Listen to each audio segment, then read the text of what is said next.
brother. Ben, I totally agree with you. Tuesdays are the worst day of the week, hands down. My favorite day of the week is Friday. Well, we got a suggestion from one of our viewers that Friday should be broken into Friday morning and evening, and I like that idea, and I think it should also apply to Wednesdays, because Wednesday morning is still front of the week, but Wednesday afternoon, now you're starting to get towards the weekend. As far as I'm concerned, the Super Carlin Brother week is now 9 days long. 2 on Wednesday and 2 on Friday. Wednesday and Wednesdeuce. Happy Wednesdeuce, brother.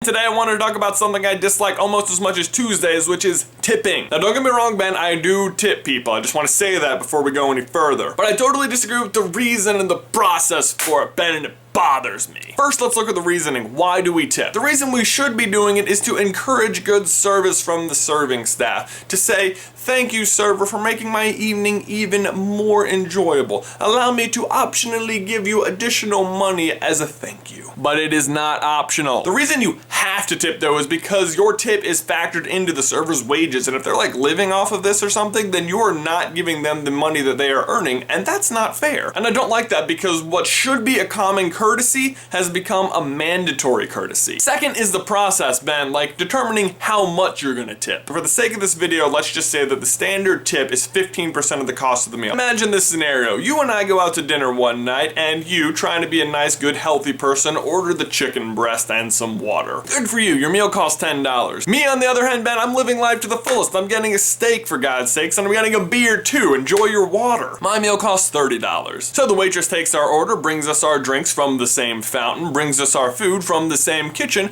but at the end of the night, when it comes time to tip her, you only owe her $1.50 and I owe her $4.50, and yet we got the exact same service. The only reason I'm having to tip more is because I bought more expensive food. And do you really think you should get better service just for ordering more expensive items? Of course not. And if that is the case, then it's really the wrong attitude, because the server should be trying to do the best job they can no matter what, because it's their job to be doing the best job they can. That of course goes for anything. Whatever job you have, you should be trying your best to do that job as best as you can. The fact is that determining tip by price does not encourage better service, it encourages upselling. That's why waiters and waitresses always ask you if you want to get an appetizer or a dessert or a mixed drink or something. It's not because they want you to really enjoy the ultimate experience of the restaurant, it's because they know that if you buy all those things, you'll have to leave them a bigger tip. That might make good business sense, but to me it just kind of feels like you're taking advantage of the system. But what's the fair way, Ben? How should you determine how much the tip is? Because I'm not against tipping, I'm just against how it's determined. I mean, most restaurants don't have like a $50 or $60 gap between any two menu items, so maybe there should be ranges of dollar amounts per cost of the meal, like 0 to 20 equals this dollar amount, 20 to 50 equals this dollar amount, but I don't know, that's still basing it on the price. Maybe it should be based on how long you are actually at the restaurant. I mean, if you're there for 2 hours and all you order is an appetizer and some drinks, then you're really just taking up a table that could be giving that server more money. Maybe it should be based on the quality of the restaurant, and it should be posted like on the receipt or on the wall, like it's required that you tip exactly $3 at this establishment. Sometimes they'll include it for you on the receipt, like it'll just say 18% gratuity has been included in your meal. I like this on the one hand because I didn't have to make any specific determination about how much I wanted to give the server, but on the other hand, if they didn't do a very good job and I didn't want to give them 18%, then